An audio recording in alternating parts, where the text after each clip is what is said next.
आज हम एक बहुत ही डरावनी और खतरनाक फिल्म के बारे में बात करेंगे। इसमें कुछ स्कूल के बच्चे अचानक ऐसे खेलों में फंस जाते हैं जिन्हें अजीब और ताकतवर लोग चला रहे होते हैं। ये खेल देखने में तो बचपन के खेल जैसे लगते हैं, लेकिन अगर कोई हार जाता है तो उसकी जान चली जाती है। एक लड़का इन खतरनाक खेलों से बचने और यह जानने की कोशिश करता है कि यह सब कर कौन रहा है। तो चलिए अब हम इस मजेदार कहानी को शुरू करते हैं। कहानी की शुरुआत में हमें टोक्यो शहर में शून नाम का एक लड़का दिखाया जाता है। वो बहुत होशियार और अक्लमंद है, लेकिन उसे स्कूल की जिंदगी बोरिंग लगती है, इसलिए वो भगवान से कुछ नया और मजेदार होने की दुआ करता है। एक दिन उसकी क्लास में दारुमा नाम की एक अजीब गुड़िया आ जाती है, जो इनके साथ एक मौत का खेल खेलना शुरू कर देती है, जिसे देख शून्य इतना परेशान हो जाता है कि उसे अपने सामने मौत नजर नहीं आती। वह डर के मारे लगभग मर ही जाता है, लेकिन किसी तरह बच जाता है। इसके बाद सबको समझ आता है कि वे तब तक हिल नहीं सकते जब तक दारुमा उनकी तरफ देख रही है। जैसे ही दारुमा दूसरी तरफ मुड़ती है, कुछ छात्र दरवाजे की ओर भागते हैं, लेकिन उन्हें पता चलता है कि जब तक यह खेल खत्म नहीं होता तब तक वे कमरे से बाहर नहीं जा सकते। जैसे ही कुछ छात्र बाहर जाने की कोशिश करते हैं, दारुमा पलटती है और दो बच्चों के सिर उड़ा देती है। यह देखकर सब डर जाते हैं और घबरा जाते हैं। फिर एक और लड़का साटेक सभी को शांत करता है और उन्हें समझाता है कि वे दारुमा सांगा कुरांडा नाम के खेल में फंसे हुए हैं। इस खेल में दारुमा पहले अपनी पीठ करता है और धीरे धीरे एक लाइन बोलता है। जैसे ही वह बोलना खत्म करता है, वह पलटता है। अगर कोई उस समय हिलता है तो उसका सिर फूटकर लाल गेंदों में बदल जाता है, जिसे सुन सब फिर से डर जाते हैं। लेकिन साटेक उन्हें बताता है कि इस खेल को खत्म करने का एक तरीका है। वह कहता है कि दारुमा की पीठ पर एक बटन है, अगर कोई जाकर वो बटन दबा दे तो खेल खत्म हो जाएगा। फिर एक और छात्र ये सोचकर कि दारुमा बहुत धीरे बोल रहा है, चुपचाप उसकी ओर दौड़ पड़ता है ताकि जल्दी से बटन दबा सके और ये डरावना खेल खत्म कर सके। लेकिन तभी दारुमा अचानक बहुत तेजी से अपनी लाइन पूरी करता है और तुरंत पलटकर उस छात्र को देख लेता है। वह हिलता हुआ पकड़ा जाता है और शांत रहने या सोचने की जगह उसका सिर पॉपकॉर्न की तरह फट जाता है। तभी बाकी छात्रों की नजर दारुमा की पीठ पर लगे टाइमर पर पड़ती है। वे देखते हैं कि गेम खत्म होने में 1 मिनट से भी कम समय बचा है। यह देखकर सब और भी ज्यादा डर जाते हैं। तभी आखिर में कुछ छात्र हिम्मत जुटाकर दारुमा की तरफ दौड़ते हैं, लेकिन वह पकड़े जाते हैं और मारे जाते हैं। अब सिर्फ गेम में 10 सेकंड बाकी है और क्लास में शून और साटेक ही बचे होते हैं। वे तय करते हैं कि उन्हें भी चुनौती जीतनी है, इसीलिए साटेक नीचे झुककर शून्य को कूदने में मदद करता है। शून्य आखिर में जब सिर्फ 1 सेकंड बचा होता है, दारुमा की पीठ पर बटन दबा देता है, जिसे खेल खत्म हो जाता है। तभी दारुमा कहता है अब खेल खत्म हो गया, जिसे सुन शून्य और साटेक दोनों खुश होकर जश्न मनाते हैं। लेकिन तभी जब वे एक दूसरे को बधाई दे रहे होते हैं, साटेक का सिर अचानक फट जाता है, जिस पर दारुमा बताती है कि सिर्फ शून्य ने बटन दबाया था, इसलिए वही जीत का हकदार है। शून्य इस सब पर यकीन नहीं कर पाता और डर के मारे मदद के लिए चिल्लाने लगता है। तभी दारुमा चुप्पी तोड़ता है और कहता है तू एक चूहा है और अब बिल्ली आ रही है। फिर अगले गेम का इशारा देते हुए लिविंग रूम का दरवाजा खुल जाता है। वहाँ शून्य की बचपन की दोस्त इचा अकामोटो खड़ी होती है, जो बहुत डरी और हैरान लग रही थी। वह शून्य की मदद करना चाहती है। तभी शून्य उसके पास जाता है और पूछता है कि क्या हुआ। इस पर इचा बताती है कि वह भी दारुमा वाले खेल में थी, लेकिन जब उसने बटन दबाया तो उसके सारे दोस्त एलिमिनेटेड हो गए। जब शून्य ने ये सुना तो उसने कहा कि उसके साथ भी कुछ ऐसा ही हुआ था। फिर वह कहता है कि हमें पुलिस को कॉल करनी चाहिए, लेकिन जब वह अपना मोबाइल निकालता है तो पता चलता है कि फोन में बिल्कुल भी नेटवर्क नहीं है। फिर भी शून्य कहता है कि हमें किसी तरह पुलिस को खबर देनी चाहिए और स्कूल से बाहर निकलना चाहिए। लेकिन जब वह बाहर जाने की कोशिश करता है तो पाता है कि स्कूल के सारे दरवाजे बंद हैं, सिर्फ जिम्नेशियम का दरवाजा खुला है। जैसे ही शून्य और ईचा अंदर जाते हैं, उनके पीछे का दरवाजा भी बंद हो जाता है और वे फिर से फंस जाते हैं। लेकिन इस बार वे अकेले नहीं होते, वहाँ कई और छात्र भी होते हैं। कुछ बच्चों ने चूहे जैसी पोशाक पहनी होती है, जैसा कि दारुमा ने पहले कहा था। शून्य जमीन पर कुछ जापानी अक्षर देखता है और समझता है कि ये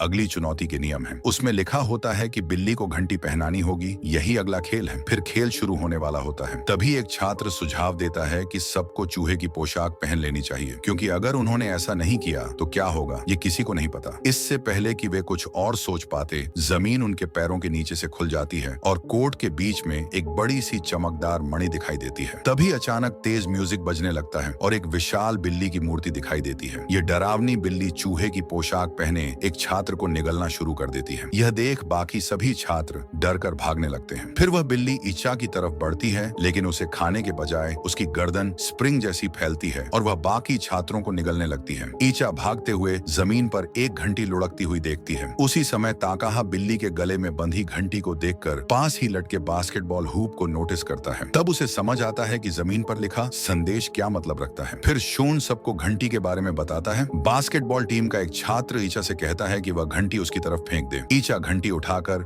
उसकी ओर फेंक देती है, लेकिन उसकी अच्छी कोशिश के बावजूद चीनी मिट्टी की बनी बड़ी बिल्ली गेंद को रोक लेती है और वापस उसकी ओर फेंक देती है। गेंद इतनी जोर से लगती है कि वह लड़का सीधे दीवार से टकरा जाता है। इसके बाद बिल्ली एक और छात्र को मार देती है और फिर शून ताकाहाटा की तरफ देखने लगती है, लेकिन शून ताकाहाटा पर हमला करने के बजाय वह किसी और चूहे की पोशाक पहने छात्र की ओर बढ़ जाती है। तब ताकाहाटा को समझ आता है कि ये बिल्ली सिर्फ चूहे की पोशाक पहने छात्रों को ही मार रही है। वह सबको अपनी पोशाक उतारने के लिए कहता है। जब सबको लगता है कि अब वे सुरक्षित हैं, तभी बीच में रखी मणि फिर से घूमने लगती है और अब वह सबको निगलने लगती है। छात्र डरकर कोर्ट के दूसरी तरफ भागते हैं। भागते भागते ईचा घंटी के पास गिर जाती है। उसे समझ आता है कि उनके पास अब सिर्फ 3 मिनट बचे हैं। उसी वक्त बिल्ली उसके पास पहुंचती है और उसे खाने के लिए अपना बड़ा मुंह खोलती है। तभी शून्य चूहे की पोशाक पहनकर वहां आ जाता है। वह तेजी से इधर उधर भागने लगता है ताकि बिल्ली का ध्यान ईचा से हट जाए। उसका प्लान काम करता है और बिल्ली अब शून की तरफ ध्यान देती है। ताकाहाटा किसी से कहता है कि घंटी फेंको, लेकिन सभी डर जाते हैं क्योंकि उन्हें लगता है कि उनके साथ भी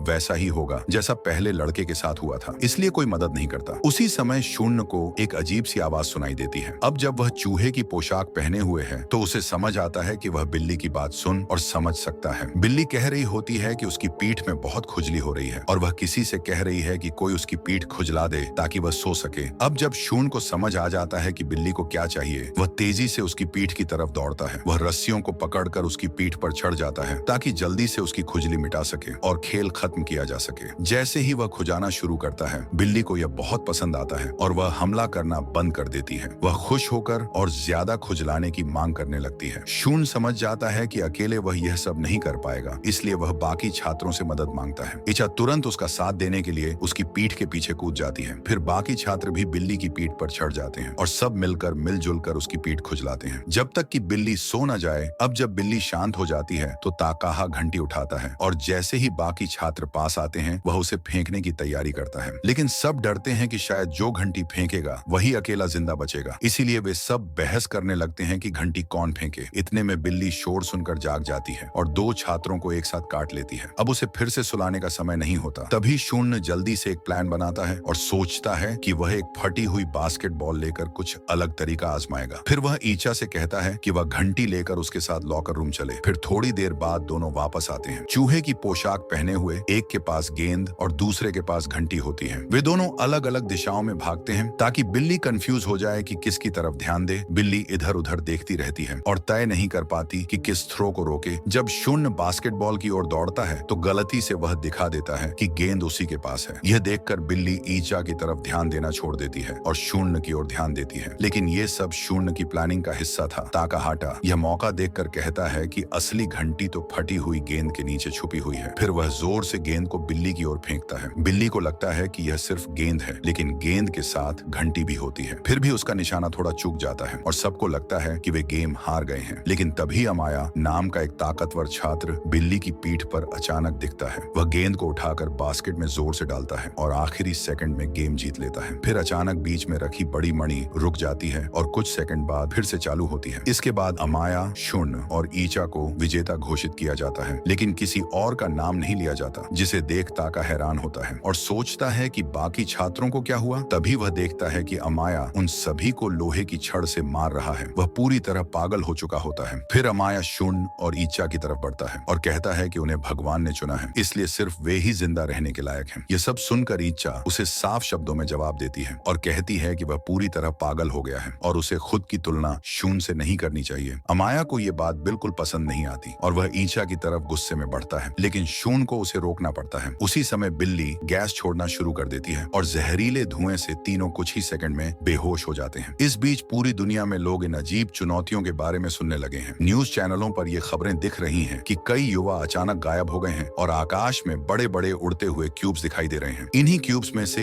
एक के अंदर शून्य होश में आता है और हैरान रह जाता है जब वह अपने एक पुराने स्कूल के दोस्त को वहां मजाक करते हुए देखता है, जिसका कुछ साल पहले ट्रांसफर हो गया था। ताकाहा भी कमरे में 2 और छात्रों को देखता है। ये दोनों भी अपने अपने स्कूलों में दारुमा और मणि वाले खतरनाक खेलों से बच चुके हैं। जब ये तीनों एक दूसरे से बात करते हैं तो ताकाहा को पता चलता है कि कमरे में मौजूद सभी छात्रों के नाम टी अक्षर से शुरू हो रहे हैं। वह सोचता है कि शायद बाकी बचे छात्रों को भी नाम के पहले अक्षर के हिसाब से अलग अलग कमरों में रखा गया है। ये बात सुनकर शून्य को अचानक ईचा की याद आती है। उसे याद आता है कि ईचा का उपनाम अकामोटो है जो ए से शुरू होता है। तब वह डर जाता है कि कहीं ईचा अमाया के साथ उसी कमरे में तो नहीं है। लेकिन जब वह दरवाजा खोलने की कोशिश करता है तो पाता है कि दरवाजा पूरी तरह से बंद है और वह कुछ भी नहीं कर सकता। फिर भी वह उम्मीद करता है कि शायद कोई उसकी आवाज सुने। शून्य का दोस्त ताकाहाटा दरवाजा खटखटाने लगता है, लेकिन तभी टायरा नाम का एक और छात्र उसे रोक देता है। टायरा बहुत घमंडी और होशियार लड़का होता है। टायरा कहता है कि कोई हमारी मदद करने नहीं आने वाला। फिर वह एक होलोग्राम ऑन करता है जो दुनिया भर में दिख रहे उड़ते क्यूब्स की रिपोर्ट दिखाता है। इससे पता चलता है कि वे सब अंदर फंसे हुए हैं और उनके पास बस अगली चुनौती का इंतजार करने के अलावा कोई रास्ता नहीं है। उसी समय अचानक दरवाजा खुद ब खुद खटखटाने लगता है और फिर रहस्यमयी ढंग से खुल जाता है। फिर 4 कठपुतलियां कमरे में आते हैं। कमरे में 4 टोटेम रखी होती हैं और उनमें से एक टोटेम टायरा को खेलने के लिए बुलाता है। टायरा बहुत आत्मविश्वास में होता है, इसलिए वह बिना कुछ सोचे खेल के लिए हाँ कर देता है। जैसे ही पहला खिलाड़ी चुना जाता है, वहाँ मौजूद कठपुतलियां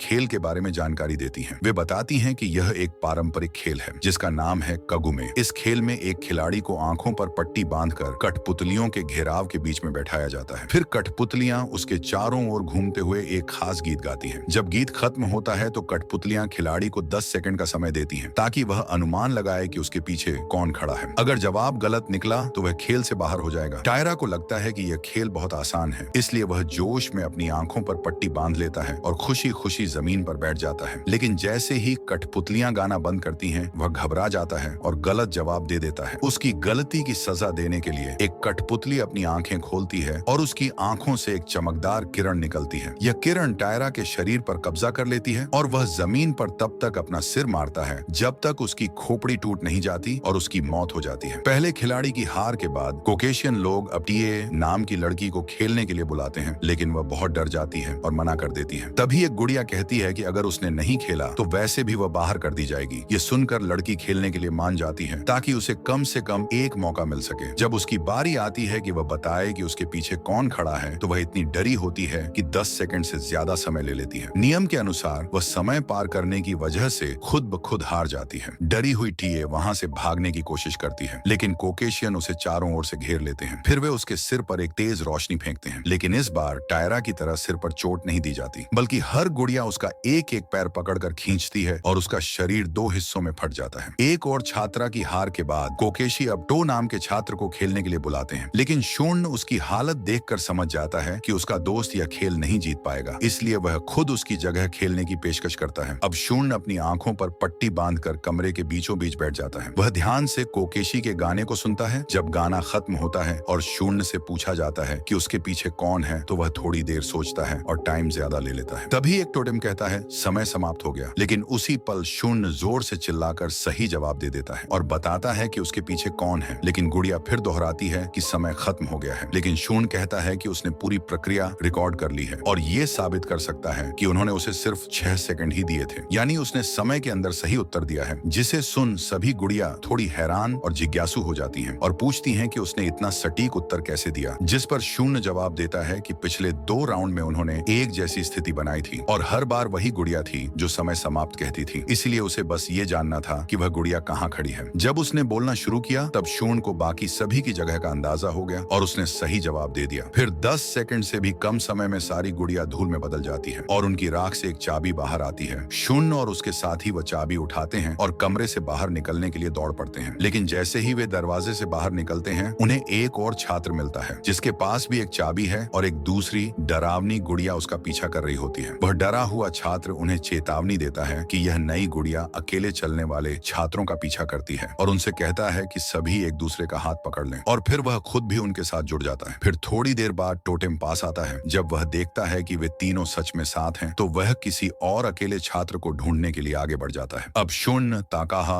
और तीसरे लड़के के पास 2 चाबियां होती हैं। वे क्यूब के गलियारों से होकर आगे बढ़ते हैं। तभी वे किसी की चीख सुनते हैं और दौड़कर उस आवाज की तरफ जाते हैं। उन्हें पता चलता है कि ये आवाज ईचा की है, जिसका पीछा वही डरावनी गुड़िया कर रही होती है। ईचा अपने दोस्त को आवाज लगाती है। शून्य बाकी 2 का हाथ छोड़ देता है और तेजी से ईचा की तरफ कूदता है। वह उसे उस वक्त पकड़ लेता है जब वह बस अगले गलियारे में अकेले जाने ही वाली थी, जिससे गुड़िया उसे पकड़ सकती थी। वहीं दूसरी तरफ 2 और छात्रों को एक दीवार में एक बड़ा लकड़ी का चेहरा दिखता है। उस चेहरे के माथे पर एक काउंटर और 7 ताले लगे होते हैं जहां चाबियां लगाई जा सकती हैं। फिर शोर सुनकर शून्य और उसके दोस्त दौड़कर वहां पहुंचते हैं और उन दोनों छात्रों से मिल जाते हैं। जब वे सब मिलकर चाबियां गिनते हैं तो पता चलता है कि उनके पास कुल मिलाकर 4 चाबियां हैं और अभी भी 3 चाबियां कम हैं। उन्हें अगली चुनौती पर जाने के लिए सभी 7 चाबियां चाहिए होती हैं, लेकिन उनके पास अब सिर्फ 2 मिनट से थोड़ा ज्यादा समय बचा होता है, इसलिए सभी मायूस हो जाते हैं। तभी अचानक किसी के पैरों के पास 3 और चाबियां फेंकी जाती हैं। फिर अमाया वहां आता है और उसके साथ एक और छात्र होता है जिसका वह इस्तेमाल कर रहा था ताकि अकेले न रहे और डरावनी गुड़िया उसका पीछा न करे। अब जब सारी चाबियां मिल गई हैं और वे अगले राउंड में जा सकते हैं, तभी अमाया उस छात्र को धक्का देकर भगा देता है जैसे वह कोई कीड़ा हो। फिर वह बाकी छात्रों से कहता है कि क्या वह उनके साथ जुड़ सकता है, क्योंकि अगली चुनौती पर जाने के लिए सबको चाबियां चाहिए होती हैं। वे उसकी बात मान लेते हैं। फिर सभी 7 चाबियां उस लकड़ी के बड़े सिर में लगाते हैं जिससे अगला रास्ता खुल जाता है। अब वह विशाल सिर बोलता है और कहता है कि सभी को अपने कपड़े बदलने होंगे। इसके बाद वह पीछे हटता है और एक सुरंग खुल जाती है। सभी छात्र उस सुरंग से होकर चलते हैं और एक बर्फ से ढके नए इलाके में पहुंचते हैं। जैसे ही वे वहां पहुंचते हैं, उन्हें जमीन हिलती हुई महसूस होती है। फिर थोड़ी ही देर में वे देखते हैं कि एक बहुत बड़ा ध्रुवीय भालू स्नोबोर्डिंग कर रहा है और करतब दिखा रहा है। भालू अपनी जबरदस्त परफॉर्मेंस खत्म करने के बाद बोलता है कि उसे झूठ से नफरत है, इसलिए उसकी अगली चुनौती यह है कि सभी को जो भी सवाल पूछे जाए उनका पूरी ईमानदारी से जवाब देना होगा। भालू कहता है कि अगर किसी ने झूठ बोला तो वह उन्हें चेतावनी देगा और फिर बाकी समूह को तय करना होगा कि उनमें से झूठा कौन है। फिर अगले राउंड में जब सभी नियमों को समझ लेते हैं और झूठ बोलने वाले को पहचानने के लिए तैयार हो जाते हैं, तभी भालू पहला सवाल पूछता है कि आपका पसंदीदा खाना क्या है। यह आसान सवाल सुनकर सभी थोड़ी राहत की सांस लेते हैं, लेकिन भालू सूंघने लगता है और कहता है कि उसे हवा में झूठ की बदबू आ रही है। वह बोलता है कि किसी ने झूठ बोला है और अब उनके पास 2 मिनट हैं ये तय करने के लिए कि उस झूठ को किसने बोला है। फिर 1 मिनट तक सभी एक दूसरे से बहस करते हैं और आखिर में ज्यादातर लोग उस लड़के की ओर इशारा करते हैं जिसने पहले शून्य को मारने की कोशिश की थी। इसके बाद भालू उस लड़के को अपने पंजे से उठाता है और इतनी जोर से दबाता है कि उसका शरीर कुचल जाता है। इस तरह पहला राउंड खत्म हो जाता है। अब भालू अगला सवाल पूछता है, क्या आप शून्य को पसंद करते हैं? इस पर ईचा कहती हैं कि वे शून्य से प्यार करती हैं। अमाया भी कहता है कि वह शून्य को पसंद करता है। सभी के जवाब देने के बाद भालू कहता है कि इन तीनों में से किसी एक ने झूठ बोला है। यह सुनते ही ईचा तुरंत अमाया पर आरोप लगाती है। वह कहती है कि अमाया पहले उन्हें मारने की कोशिश कर चुका है, इसलिए वही झूठ बोल रहा है, जिसे सुन दोनों के बीच बहस शुरू हो जाती है। तभी शून्य सोच में पड़ जाता है। वह हैरान होता है कि कोई जानबूझकर झूठ क्यों बोलेगा, जबकि उसे पता है कि अगर झूठ पकड़ा गया तो जान भी जा सकती है। तभी भालू हंसता है और कहता है, अब तुम्हें समझ आया। फिर वह बताता है कि उनके बीच कोई ऐसा है जो इंसान नहीं है बल्कि उसका नौकर है, जो इंसान की तरह बनकर आया है और सबको धोखा देने के लिए झूठ बोल रहा है। यह सुनकर दूसरे स्कूल से आए 2 छात्र सोचते हैं और नतीजे पर पहुंचते हैं कि वह धोखेबाज टोसे ही हो सकता है, क्योंकि शून्य, ईचा और अमाया ये तीनों एक ही स्कूल से हैं और पहले से एक दूसरे को जानते थे। टोसे अकेला ऐसा है जो अलग स्कूल से आया है और वह उनके साथ रास्ते में मिला था, इसलिए वे मानते हैं कि वही भालू का नौकर हो सकता है। लेकिन जब टोसे पर आरोप लगे तो ईचा और शून्य ने उसका बचाव करने की कोशिश की, लेकिन बाकी छात्र उनकी बात सुनने को तैयार नहीं थे। इसके बाद भालू ने उसे मार डाला। उसका शरीर कुचल गया और सिर्फ खून का ढेर रह गया। फिर भालू अगला सवाल पूछने ही वाला था कि तभी शून्य बोल पड़ा। उसने कहा कि अब उसे पता चल गया है कि असली गद्दार कौन है। ये सुनकर भालू रुक गया और शून्य से सुनने लगा। शून्य ने सबको चौंका दिया। जब उसने भालू पर ही झूठ बोलने का आरोप लगाया, वह कहता है कि उसकी दोस्त ने उसे इशारा दिया कि जब लड़की मरी थी तब उसका खून भालू की मुट्ठी पर गिरा और सफेद रंग हट गया। तभी पता चला कि भालू असल में सफेद नहीं बल्कि काला है, मतलब उसने अपने रंग को लेकर झूठ बोला था। शून्य ने कहा कि अगर भालू ने अपने रंग के बारे में झूठ बोला तो बाकी सब भी झूठ हो सकता है। असल में भालू ने उन्हें ये सोचने पर मजबूर किया था कि उनके बीच कोई गद्दार है ताकि वे एक दूसरे को मार दें। शून्य को समझ आ गया कि ये सब सिर्फ छात्रों को खत्म करने की एक चाल थी। जब भालू को पता चलता है कि उसका झूठ पकड़ा गया है तो वह बहुत गुस्से में आ जाता है और छात्रों पर हमला कर देता है। वह उन पर कूदकर उन्हें कुचलने की कोशिश करता है, लेकिन तभी भालू पास ही के गर्म पानी के झरने में गिर जाता है। इस झरने का पानी इतना गर्म होता है कि उसका पूरा शरीर जलने लगता है, अंदर से बाहर तक। फिर आखिरकार भालू हार मान लेता है और जो छात्र बचे होते हैं उन्हें अगली चुनौती के रास्ते के बारे में बताता है। अब छात्र एक नए जगह पर पहुंचते हैं जहां बहुत सारी गुड़ियां उनका स्वागत करती हैं। गुड़ियां बताती हैं कि उनकी अगली और आखिरी चुनौती किक द कैन नाम का एक खेल है जो अंडरवर्ल्ड में लुका छिपी जैसा होता है। इस खेल में एक खिलाड़ी को अकुमा चुना जाएगा। उसे सबसे पहले एक ऊंचाई पर रखे गए कैन को नीचे लाकर एक गोले के बीच में रखना होगा। जब अकुमा ये काम करेगा तब बाकी सभी खिलाड़ियों को जल्दी से कोई छिपने की जगह ढूंढनी होगी। अगर वे लोग सूरज डूबने तक छिपे रह जाते हैं तो वे जीत सकते हैं। दूसरी ओर अकुमा तभी जीत सकता है जब वह हर एक छिपे हुए खिलाड़ी को ढूंढ ले और उसका नाम जोर से चिल्लाए। इसके बाद उसे उस कैन पर पैर रखना होगा। जब अकुमा किसी खिलाड़ी को ढूंढकर कैन पर पैर रख देता है तो वो खिलाड़ी पकड़ा जाता है और खेल खत्म होने तक एक बंद कमरे में कैद कर दिया जाता है। तभी गुड़ियां बताती हैं कि अगर किसी को पकड़ा भी गया हो तो उसे बचाया जा सकता है। अगर कोई और खिलाड़ी कैन को लात मार दे, ऐसा करने से अकुमा हार जाता है और सभी कैद खिलाड़ी आजाद हो जाते हैं। लेकिन इसमें एक खतरा है। गुड़ियों ने बताया कि उस कैन में बम लगा है। जैसे ही कोई उसे लात मारेगा, बम फट जाएगा और जो भी उसे मारेगा वह मारा जाएगा। इसका मतलब है कि अगर कोई अपने दोस्तों को बचाना चाहता है तो उसे अपनी जान गंवानी पड़ेगी। फिर खेल के नियम समझाए जाते हैं। छिपे हुए खिलाड़ियों को सूरज ढलने तक छिपे रहना है और अकुमा को 3 लोगों को पकड़ना है। फिर उसे बाकी बचे खिलाड़ी को कैन को लात मारने से रोकना है। जब सबको खेल का नियम समझ आ जाता है तब एक गुड़िया अपने मुंह से लकड़ी की छड़ियां निकालती है ताकि लॉटरी से अकुमा को चुना जा सके। बदकिस्मती से छड़ी खींचकर जो अकुमा बनता है वो अमाया होता है, जो उन सब में सबसे खतरनाक और पागल होता है। उसे पता है कि यह खेल कितना मुश्किल और खतरनाक होने वाला है। बाकी खिलाड़ी अपनी जगह पर तैयार खड़े रहते हैं और गुड़ियों के निर्देश का इंतजार करते हैं। लेकिन जैसे ही खेल शुरू होता है, अमाया अचानक एक खिलाड़ी को कैन पर लात मारता है और उसे नीचे गिरा देता है। इससे बाकी लोगों को छिपने का मौका ही नहीं मिल पाता। अमाया खुद कैन उठाकर उसे घेरे के बीच में रखता है और छिपे हुए लोगों को ढूंढना शुरू कर देता है। वह जल्दी ही दूसरे स्कूल के 2 छात्रों को ढूंढ लेता है। जैसे ही वे लोग छिपने की कोशिश करते हैं, वो खुद को बचाने के लिए अमाया से लड़ते हैं। लेकिन अमाया बहुत ताकतवर होता है, इसलिए दोनों मिलकर भी हार जाते हैं। उन्हें पकड़ लिया जाता है और एक बंद कमरे में डाल दिया जाता है। तभी थोड़ी दूर से इच्छा अमाया को देखती है कि वह कैन पर पैर रख रहा है, लेकिन लापरवाही से इच्छा को देख लेता है और अकुमा को इच्छा और ताकाहाटा की जगह का पता चल जाता है। अब शून को पता है कि अमाया उसकी तरफ आ रहा है, तो वह एक भारी चीज से एक रस्सी बांधता है और धीरे धीरे नीचे की ओर उतरने लगता है ताकि कैन तक पहुंच सके और अपने दोस्तों की मदद कर सके। उधर अमाया उस जगह दौड़कर पहुंचता है जहां उसने ईचा को देखा था और दरवाजा जोर जोर से पीटने लगता है ताकि अंदर जा सके। ईचा समझ जाती है कि अब वे दोनों एक साथ नहीं भाग सकते, इसलिए वह समय बचाने के लिए खुद ही बाहर निकल जाती है ताकि अमाया को कहीं और भेजा जा सके। लेकिन जैसे ही ईचा बाहर आती है, अमाया उसका नाम नहीं बोलता और कैन की ओर नहीं जाता, बल्कि उसे मारकर बेहोश कर देता है और फिर शून्य को खोजने के लिए ऊपर चढ़ जाता है। वहां वह सिर्फ वही रस्सी पाता है जिससे शून्य नीचे उतरा था। इस बीच ताकाहाटा सोचता है कि अब शायद शून्य कभी ऊपर नहीं आएगा। तभी अमाया उसे समझाने की कोशिश करता है कि उसने पहले ही 3 लोगों को पकड़ लिया है, इसीलिए अब वे दोनों दोस्त बन सकते हैं और मिलकर जिंदा रह सकते हैं। लेकिन ताकाहाटा जानता है कि अमाया झूठ बोल रहा है। उधर शून्य कुछ ऐसा ढूंढने की कोशिश करता है जिससे वह अपनी रक्षा कर सके। उसे कुछ लोहे के कवच मिलते हैं। सूरज डूबने के करीब है, इसलिए वह जल्दी से उन्हें पहन लेता है और छिपने की जगह से बाहर आ जाता है। अब शून्य कैन को लात मारना चाहता है, लेकिन कवच बहुत भारी है जिससे वह ठीक से चल नहीं पा रहा। फिर भी वह हिम्मत करके अमाया के सामने आ जाता है और जानबूझकर अपनी तलवार जमीन पर गिरा देता है। अब वह किनारे के पास फंसा हुआ है और पूरी तरह असहाय और रक्षाहीन है, क्योंकि वह तब तक किसी को नहीं पकड़ सकता जब तक उसका चेहरा न देख ले। अमाया इस मौके का फायदा उठाता है और ताकाहाटा का हेलमेट उतार देता है। फिर कैन पर पैर रखने से पहले उसकी योजना का मजाक उड़ाता है। लेकिन जैसे ही अमाया कैन की ओर बढ़ता है, उसे महसूस होता है कि उसकी कमर से कोई जंजीर बंधी हुई है। तभी उसे समझ में आता है कि यह सब शून्य की चाल थी। दरअसल शून्य ने छिपने से पहले एक जंजीर को अपने कवच से जोड़ दिया था और जैसे ही अमाया ने उसका हेलमेट उतारा, उसने दूसरी तरफ की जंजीर चुपचाप अमाया की कमर से बांध दी थी। अब अमाया कैन तक नहीं पहुंच सकता क्योंकि वह बंधा हुआ है। जीत से एक कदम दूर होते हुए भी वह हार चुका है। तभी ताकाहाटा खुद को किनारे से समुद्र में फेंक देता है और अमाया को अपने साथ घसीट लेता है। अमाया को खुद को डूबने से बचाने में बहुत मेहनत करनी पड़ती है। शून्य पानी को छूने का इंतजार करता है और फिर जल्दी से अपने भारी कवच से बाहर निकल आता है। इसके बाद वह दीवार पर चढ़ जाता है और कैन की तरफ बिना किसी रुकावट के दौड़ सकता है। उधर अमाया जैसे तैसे पानी से बाहर आता है और भीगे हुए भारी कवच को ऊपर खींचता है। शून्य बहुत थका हुआ होता है, लेकिन फिर भी उसमें इतनी ताकत बची होती है कि वह कैन तक दौड़ सके। तभी आखिर में अमाया भी कैन की ओर दौड़ता है, लेकिन शून्य उससे पहले पहुंचकर कैन को लात मार देता है, जिससे उसके सभी दोस्तों की जान बच जाती है। सभी लोग डर जाते हैं और सोचते हैं कि कैन में धमाका होगा, इसलिए वे खुद को बचाने की कोशिश करते हैं। लेकिन कुछ सेकंड बीतने के बाद भी कुछ नहीं होता। फिर अचानक आसमान में अंधेरा छा जाता है और गुड़िया शून्य को विजेता घोषित कर देती है। वे यह भी बताती हैं कि उन्होंने खेल को ज्यादा डरावना और मजेदार बनाने के लिए कैन में धमाके की बात झूठ में कही थी। अमाया जो हार चुका है वह बहुत निराश होता है और धीरे धीरे कराहने लगता है और कहता है कि अब उसकी मौत तय है। लेकिन गुड़िया उसे समझाती हैं कि यह पूरी चुनौती बस एक खेल थी और किसी को मरना नहीं है। जो लोग यहाँ तक पहुँचे हैं उन्हें इनाम के रूप में जिंदा रहने दिया जाएगा। गुड़िया सभी बचे हुए लोगों को एक एक आइसक्रीम देती है और कहती है कि जाने से पहले उन्हें यह खा लेनी है। फिर शून्य ईचा के साथ बैठकर भविष्य की बातें करता है और आइसक्रीम खाने लगता है। तभी थोड़ी देर बाद शून्य आइसक्रीम की स्टिक पर कुछ लिखा हुआ देखता है। वह बहुत खुश होता है और ईचा के साथ जश्न मनाने लगता है, यह सोचकर कि उसे कोई इनाम मिला है। लेकिन तभी वह देखता है कि इचा रो रही है और तभी उसे सच्चाई का एहसास होता है कि उसकी आइसक्रीम की स्टिक पर लिखा है, तुम बाहर हो गए हो। फिर गुड़िया दोबारा बोलती है और बताती है कि अब तक की हर चुनौती में अलग अलग कौशल की जरूरत थी, ताकत, बुद्धि, सच्चाई आदि, लेकिन आखिर में जो सबसे जरूरी है वो है किस्मत। गुड़िया बताती है कि सबकी आइसक्रीम स्टिक पर उनका भाग्य लिखा हुआ था, कौन बचेगा और कौन नहीं। शून्य जब ईचा की स्टिक देखता है तो उसे पता चलता है कि वही भाग्यशाली था और वह जिंदा रहेगा। लेकिन अब ईचा की जगह अमाया उसके साथ स्कूल लौटेगा, क्योंकि यह फैसला पहले ही हो चुका था। इसके बाद ईचा और बाकी दो छात्र धीरे धीरे गुड़ियों में से एक से टकराते हैं, जो उनके शरीर पर लेजर फायर करती है। इससे उनके शरीर गायब हो जाते हैं और बस उनकी आत्मा की परछाई बाकी रह जाती है। जब आखिरी चुनौती खत्म हो जाती है तो अमाया और ताकाहाटा को उड़ते हुए एक क्यूब में वापस टोक्यो शहर ले जाया जाता है। जैसे ही लोग देखते हैं कि ये दो छात्र जिंदा लौटे हैं तो वे उन्हें पूजने लगते हैं और उन्हें भगवान के बच्चे कहकर बुलाते हैं। तो यह थी इस फिल्म की पूरी कहानी। तो आपको यह फिल्म कैसी लगी, हमें कमेंट में बताएं।